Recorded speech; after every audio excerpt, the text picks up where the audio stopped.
ಸಾಧ್ಯವಾಗುತ್ತೆ ಪ್ರಿಯರು. ದೇವರ ವಾಕ್ಯದಲ್ಲಿ ನಾವು ನೋಡುವಾಗ ಸತ್ಯವೇದ ಈ ರೀತಿಯಾಗಿ ಹೇಳ್ತಾ ಇದೆ. 3ನೇ ಅಧ್ಯಾಯ ಯೋಹಾನ ಬರೆದ ಸುವಾರ್ತೆ 16ನೇ ವಚನವನ್ನು ನಾವು ನೋಡುವಾಗ, ದೇವರು ಲೋಕದ ಮೇಲೆ ಎಷ್ಟೋ ಪ್ರೀತಿಯನ್ನಿಟ್ಟು ತನ್ನ ಒಬ್ಬನೇ ಮಗನನ್ನು ಕೊಟ್ಟನು, ಆತನನ್ನು ನಂಬುವ ಒಬ್ಬನಾದರೂ ಅಂತ ಹೇಳುತ್ತೆ ವಾಕ್ಯ. ಏನಂತ ಹೇಳ್ರಿ? ಆತನನ್ನು ನಂಬುವ ಒಬ್ಬನಾದರೂ ನಾಶವಾಗದೆ ಎಲ್ಲರೂ ನಿತ್ಯ ಜೀವವನ್ನು ಪಡೆಯಬೇಕೆಂದು ಆತನನ್ನು ಕೊಟ್ಟನೆಂಬುದಾಗಿ. ಪ್ರತಿಯೊಬ್ಬ ವ್ಯಕ್ತಿ ಸ್ವರ್ಗ ಸೇರಬೇಕಾದರೆ ಯೇಸು ಕ್ರಿಸ್ತನ ಮೂಲಕವಾಗಿ ಸೇರೋದಕ್ಕೆ ಮಾತ್ರ ಸಾಧ್ಯ ಪ್ರಿಯರು. ಅದರ ಸಲುವಾಗಿ ಯೇಸು ಹೇಳಿದ್ದಾರೆ, ನಾನೇ ಮಾರ್ಗವು, ನಾನೇ ಸತ್ಯವು, ನಾನೇ ಜೀವವು, ನನ್ನ ಮೂಲಕವಾಗಿಯೇ ಹೊರತು ಬೇರೆ ಯಾರು ಕೂಡ ತಂದೆಯ ಬಳಿಗೆ ಹೋಗೋದಕ್ಕೆ ಸಾಧ್ಯ ಇಲ್ಲ ಎಂಬುದಾಗಿ. ಹಲ್ಲೆಲೂಯಾ.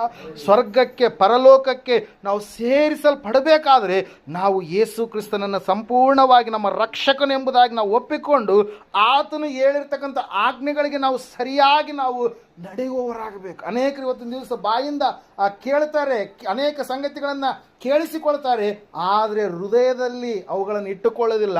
ಹೇಳಿದಂಥ ಮಾತುಗಳಿಗೆ ತಕ್ಕದಂಥ ರೀತಿಯಲ್ಲಿ ಅವ್ರು ಏನು ಮಾಡೋದಿಲ್ಲ, ನಡೆಯೋದಿಲ್ಲ ಪ್ರಿಯರು. ಅದಕ್ಕಾಗಿ ಅವ್ರು ಏನಾಗ್ತಾರೆ ರೀ, ಸ್ವರ್ಗವನ್ನು ಸಂಪಾದನೆ ಮಾಡಿಕೊಳ್ಳಲಾರದ ಹಾಗೆ ಕಪಟ ಭಕ್ತಿಯನ್ನು ಮಾಡುತ್ತಾ, ನಟನೆಯ ಭಕ್ತಿಯನ್ನು ಮಾಡುತ್ತಾ, ಲೋಕಾನುಸಾರವಾದಂಥ ಡಾಂಬಿಕ ಭಕ್ತಿಯನ್ನು ಮಾಡುತ್ತಾ, ನೋಡೋರಿಗೆ ದೇವರ ಮಕ್ಕಳಾಗಿ ಕಾಣಿಸಿಕೊಳ್ಳುತ್ತಾ, ಆದರೆ ಅವರ ಜೀವಿತವಾದರೂ ದೇವರಿಂದ ದೂರವಾದಂಥ ಜೀವಿತವಾಗಿರುವಂಥದ್ದಾಗಿ ಇರುತ್ತೆ ಪ್ರಿಯರು. ಅದಕ್ಕಾಗಿ ನಾವು ನೋಡ್ತಾ ಇದ್ದೇವೆ, ದೇವರ ವಾಕ್ಯ ಹೇಳ್ತಾ, ಸತ್ಯವೇದ ಹೇಳ್ತಾ ಇದೆ ಸ್ಪಷ್ಟವಾಗಿ, ಇವತ್ತು ನೀನು ನಿತ್ಯ ಜೀವವನ್ನು ಪಡೆಯಬೇಕಾದರೆ ನೀನು ಯೇಸು ಕ್ರಿಸ್ತನನ್ನು ಹಿಂಬಾಲಿಸಿ ನೀನು ನಡಿಬೇಕು. 6ನೇ ಅಧ್ಯಾಯ ಮತ್ತಾಯನ ಬರೆದ ಸುವಾರ್ತೆ 33ನೇ ವಚನದಲ್ಲಿ ನಾವು ನೋಡುವಾಗ ಸತ್ಯವೇದ ಈ ರೀತಿಯಾಗಿ ಹೇಳುತ್ತೆ. ಏನಂತ ಹೇಳಿದ್ರೆ, ದೇವರ ರಾಜ್ಯಕ್ಕಾಗಿ ನೀತಿಗಾಗಿ ತವಕ ಪಡಿರಿ, ಅವುಗಳ ಸಂಗಡ ನಿಮಗೆ ಎಲ್ಲವೂ ಕೂಡ ಏನಾಗುತ್ತಂತೆ, ದೊರಕು ಎಂಬುದಾಗಿ. ದೇವರ ರಾಜ್ಯಕ್ಕಾಗಿ, ದೇವರ ನೀತಿಗಾಗಿ ನಾವು ತವಕ ಪಡುವಂಥವರಾಗಬೇಕು. ದೇವರ ರಾಜ್ಯ ವಿಸ್ತರಣೆಗೋಸ್ಕರವಾಗಿ ನಾವು ಪ್ರಯಾಸ ಪಡುವಂಥವರಾಗಿ ನಾವು ಇರಬೇಕು ಪ್ರಿಯರೇ. ನಾವು ನೋಡ್ತಾ ಇದ್ದೇವೆ ಪ್ರಿಯರೇ, ಒಬ್ಬ ವ್ಯಕ್ತಿ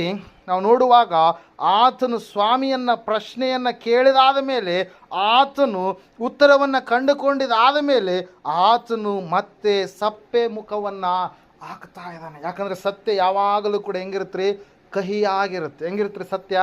ಕಹಿಯಾಗಿರುತ್ತೆ, ಸಿಹಿಯಾಗಿರೋಲ್ಲ. ಅನೇಕ ನಮ್ಮ ಜೀವನದಲ್ಲಿ ನಾವು ನೋಡುವಾಗ ಸತ್ಯ ಎನ್ನುವಂಥದ್ದು ಕೆಲವೊಂದು ಸಂದರ್ಭಗಳಲ್ಲಿ ಸುಳ್ಳೇ ಹೇಳಬೇಕಾದಂಥ ಒಂದು ಪರಿಸ್ಥಿತಿ ಬಂದಾಗ, ಆ ಸಮಯದಲ್ಲಿ ನನಗೆ ಎಂತಹ ಕಠಿಣವಾಗಿರ್ತಕ್ಕಂಥ ಸಮಸ್ಯೆ ಬರಲಿ, ಕಷ್ಟನೇ ಬರಲಿ, ನಾನು ಸುಳ್ಳನ್ನು ಹೇಳಿದೆ, ನನ್ನ ಜೀವಿತವನ್ನು ನನ್ನ ದೇವರಿಗೋಸ್ಕರವಾಗಿ ಮೀಸಲಾಗಿ ಇಟ್ಟು ನಾನು ಜೀವಿಸ್ತೇನೆ ಎಂಬುದಾಗಿ ಪರಿಪೂರ್ಣವಾಗಿ ತನ್ನ ಜೀವಿತವನ್ನು ಲೋಕಕ್ಕೆ ಕೊಡಲಾರದೆ ದೈವಿಕವಾದಂಥ ರೀತಿಯಲ್ಲಿ ನಡೆಯುವಂಥ ಒಂದು ವ್ಯಕ್ತಿ ಯಾರಿರ್ತಾನೋ, ಖಂಡಿತವಾಗಿ ಆತನು ದೈವಾಜ್ಞೆಗೆ ಒಳಗಾಗಿ ಜೀವಿಸುವಂತಹ ವ್ಯಕ್ತಿಯಾಗಿರ್ತಾನೆ ಪ್ರೇರೆ. ನಾವು ನೋಡ್ತಾ ಇದ್ದೇವೆ ಪ್ರೇರೆ, ಸತ್ಯವೇದ ಹೇಳ್ತಾ ಇದೆ, ಈ ವ್ಯಕ್ತಿಗೆ ಸ್ವಾಮಿ ಹೇಳಿದ, ಆತನಂತ ಇದ್ದಾನೆ, ನಾನು ಎಲ್ಲಕ್ಕೂ ಸರಿ